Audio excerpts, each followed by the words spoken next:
Hello, how's everybody doing?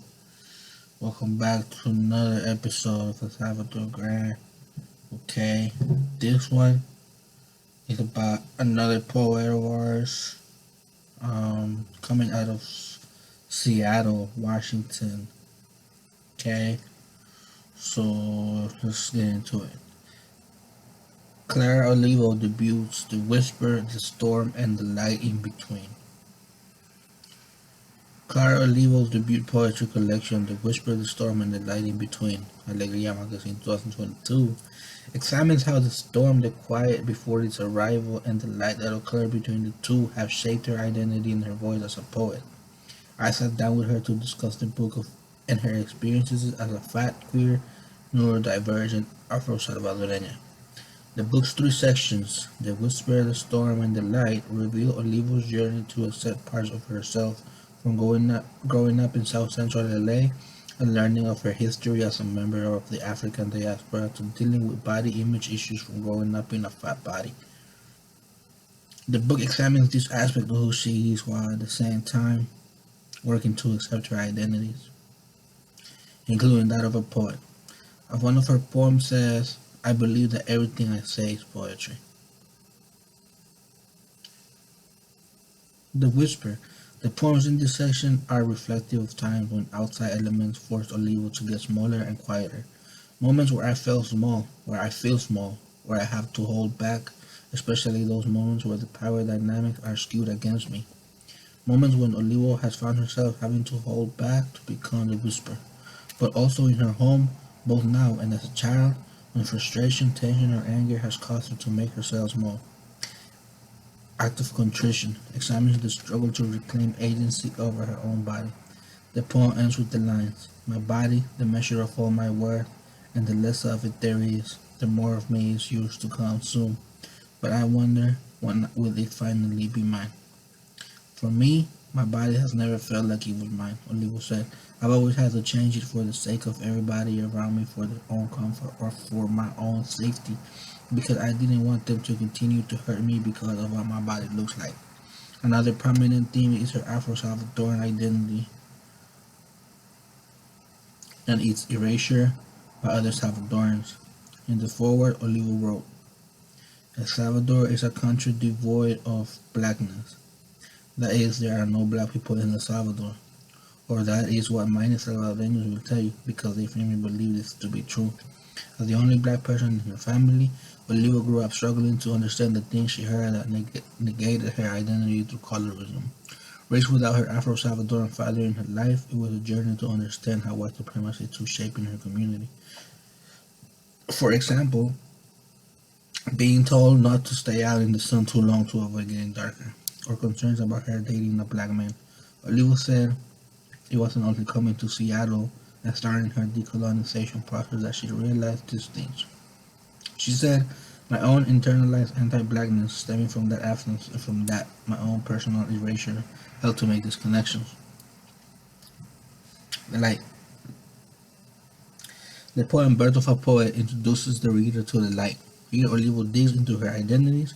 Here, she becomes a poet, recognizing that that thought forced to whisper when she feels small, she can use her voice as the light. Olivo was 16 years old when she first shared her poetry with her high school English teacher, who joked that she was the poet laureate of teen angst. Olivo asked him what poet laureate means, and the teacher introduced her to Paul Laurence Dunbar. When she read Dunbar's poem Who Wear the Mask, she felt like she could have written it. I had no idea the depths of truth that poem would hold in my life. Fast forward to learning that I am neurodivergent and understanding what my masculine means in that context. The poem Big Mouth continues the journey of Olivo's identity in owning that her voice is poetry. And through the poem Factor 4, previously featuring in the Emerald, she asks the reader to return to a time when humans ate with our hands. Everybody eats with their hands. At some point, there's something that you are going to eat with your hands, whether it's a chip or whatever. And it's easy for us to forget that connection to the land, to the food that nourishes us, she said. The Storm. The poem in this section, more than any other, are about the fight, about how those who identify as BIPOC, queer, fat, neurodivergent, or any of those intersections, So where do you come from? No, really, addresses the question often asked. BIPOC. Olivo said the storm is about those times when she will feel powerful enough and grounded in my own truth to actually say that's fucked up. Like in the poem Sincerely, the Problem Woman of Color, where she writes a call out letter to the white women of the PWIs.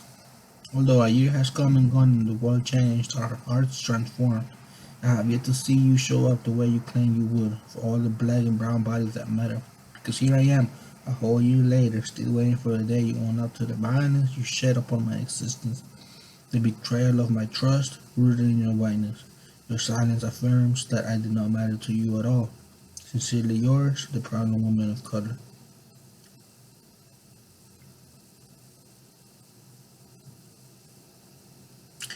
Through the recurrence of multiple themes in the whisper, the storm, and the light in between, Olivo describes the journey back to oneself, a journey that has taken her a lifetime to uncover through poetry.